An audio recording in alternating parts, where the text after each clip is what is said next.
Welcome to Stay Apple. Nah, halo semuanya. Kenalin, di sini aku Ayu.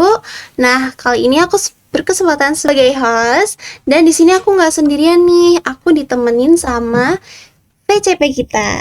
Kenalin, namanya Kak Wisnu. Halo. Bisa dikenalin, Kak? Oke, perkenalkan, aku Wisnu. Aku mantan VCP tahun lalu di proses. Sekarang udah semester 5, jadi udah mundur jabatannya. Udah lengser. Purna. Nah, kalau gitu kita langsung aja nih ke pokok pembahasannya. Aku mau nanya nih ke Kak Wisnu, gimana sih pengalaman Kak Wisnu sebagai VCP dari proses 2023-2024, dan ada nggak sih tantangan yang kayak masih terkesan sampai sekarang, dan gimana sih cara ngatasinnya? Mungkin mulai dari pengalaman dulu ya. Pengalaman jadi VCP itu sebenarnya banyak. Mulai dari harus bisa ngobrol sama dosen, harus punya image yang baik, harus bisa jaga image, terus juga harus bisa bersosialisasi, nggak cuma di lingkup PBI tapi sampai ke lingkup-lingkup keluar, bisa ke FKIP, bahkan sampai ke universitas, juga ada ke universitas lain. Nah, kalau tantangannya itu sebenarnya, jujur aku kan orangnya jatuhnya introvert ya, dibanding sering bersosialisasi gitu. Jadi itu tantangan yang berat sih untuk bisa bersosialisasi, buat ketemu banyak orang, buat bisa bicara, bisa untuk kayak Reach out gitu reach ya. out kemana-mana, itu tuh susah. Apalagi kalau introvert tuh kan tenaganya tuh kan nggak banyak ya, apalagi Iya. cepet habis lah ngomongnya. Jadi salah satu masalahnya itu. Terus juga time management itu juga tantangan yang paling susah. Kan ada kuliah, terus juga tugas banyak kan, terus juga nanti biasanya ada undangan-undangan rapat, undangan-undangan seperti untuk ketemu dosen gitu-gitu, tuh biasanya tantangannya susah untuk bisa nyari time atau pas waktunya gitu loh. Oke, menarik banget nih. Nah, terus kita langsung aja nih move ke pertanyaan selanjutnya. Apa sih yang paling Kak Wisnu pelajarin tentang kepemimpinan dan juga kerja tim? Pastinya kan juga ada CP-nya ya, yaitu Kak Kelsa yang berhalangan hadir hari ini, guys. Jadi mungkin Kak Wisnu bisa mewakilkan apa sih kayak yang Kakak Wisnu pelajari tentang kepemimpinan, dan juga adakah momen yang menurut Kak Wisnu sangat berkesan dalam membangun relasi itu dengan anggota lain maupun dosen? Tantangan ya, kalau kepemimpinan itu sebenarnya jujur banyak. Aku awalnya nggak pernah jadi kayak ketua atau jadi wakil, nggak pernah jadi petinggi-petinggi gitulah di organisasi. Kalau sekedar anggota mungkin pernah. Jadi pas pertama kali ngelihat anak-anak 23, terus ngeliat CO-CO-nya juga yang masih baru, anak-anaknya mukanya masih fresh, itu kan asing ya ngelihatnya, masih bingung aku mau ngapain, cara aku memimpin mereka gimana, aku sama Kelsa memimpin mereka gimana. Kalau Kelsa mungkin membimbingnya dengan cara dia kan emang udah friendly ya, kalau aku kan bukan tipe yang gampang friendly ke orang. Nah, itu susah menurutku. Itu Suatu hal yang berat suatu untuk hal introvert yang gitu. ya berat, baru berat, dan challenging sama artinya. Iya. Harus gimana ya? Aku sampai harus cari cara gimana cara aku bisa deket sama anak-anakku. Akhirnya jujur aku merasa masih kurang dekat sama anak-anakku sendiri, sama teman-teman juga CO. Masih belum bisa belum bisa bener-bener yang nimbrung bareng gitu, belum bisa menurutku. Kalau ya itu sih susahnya di situ. Terus itu salah satu penyesalan juga sebenarnya di tahun ini. Ya semoga untuk tahun depannya harus bisa lebih baik lagi daripada aku, harus bisa lebih baik daripada Kelsa, harus bisa lebih baik lagi daripada teman-temannya sebelumnya. Karena aku yakin yang baru pasti bisa jadi yang terbaik. Pastinya dong. Nah, pasti kan juga ada kayak up and downs-nya juga. Nah, aku mau nanya tentang pencapaian untuk Kak Wisnu sendiri sebagai FCP itu apa sih yang VCP. mungkin VCP Oh, iya. yang mungkin bikin diri tuh kayak, oh aku tuh nih jadi upgrade gitu ya Mas ya. Aku kayak self development di proses ini sebagai VCP terutama.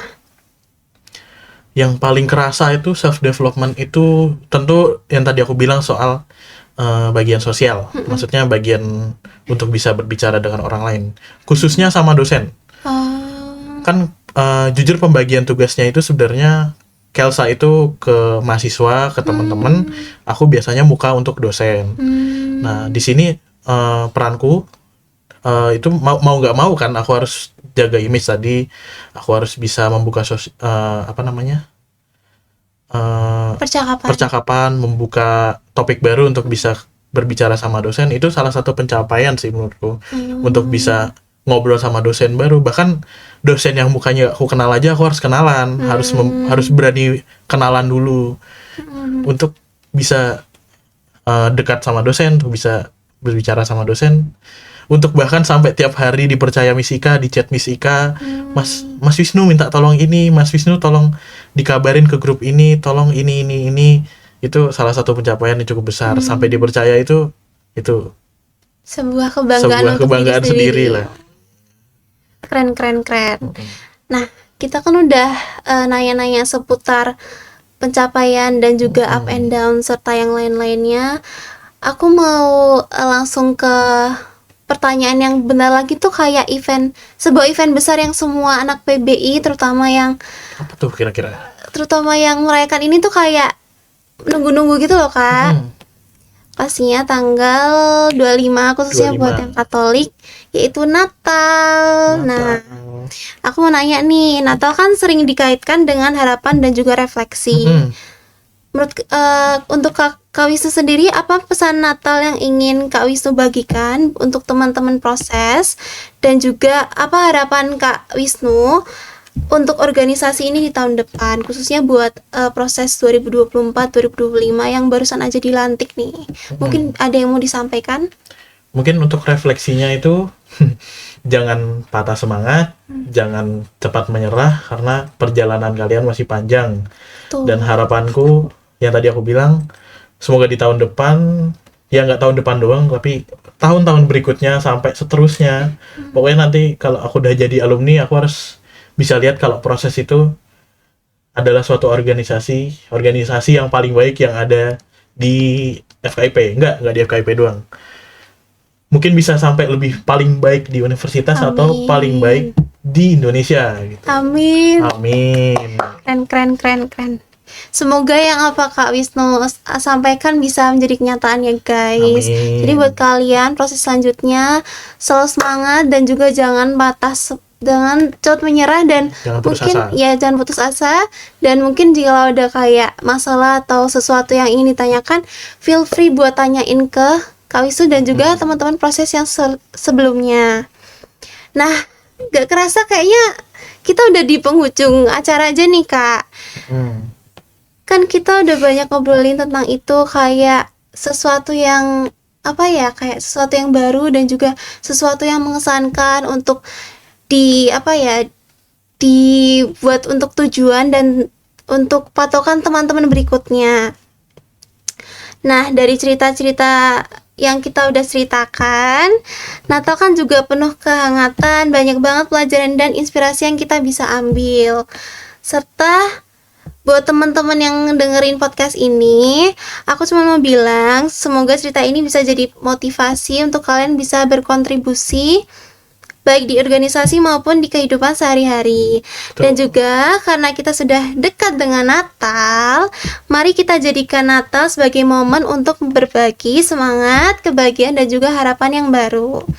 Nah, terima kasih sudah mendengarkan, dan juga sampai jumpa di episode berikutnya. Terima kasih sebelumnya untuk Kak Wisnu udah berkesempatan. Sama-sama. Dan juga udah meluangkan waktunya untuk diwawancarai. Nah, sebelum kita akhirin nih, aku mau nanya Kak Wisnu, ada gak sih kayak pesan atau sesuatu harapan buat disampaikan teman-teman untuk podcast terakhir ini? Ini podcast terakhir ya berarti? Iya, untuk proses tahun ini. Iya, tahun ini.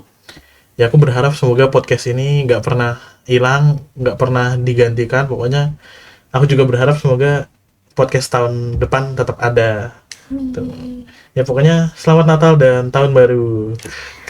Selamat Natal semuanya. Yeay. Nah, aku mau ingetin kalian jangan lupa follow IG Proses PBI UST dan juga YouTube kita Proses PBI UST juga, Spotify, Stay Apple dan juga TikTok kita di Proses PBI UST. Terima kasih semuanya sudah mendengarkan dan sampai jumpa di podcast tahun depan. Dadah.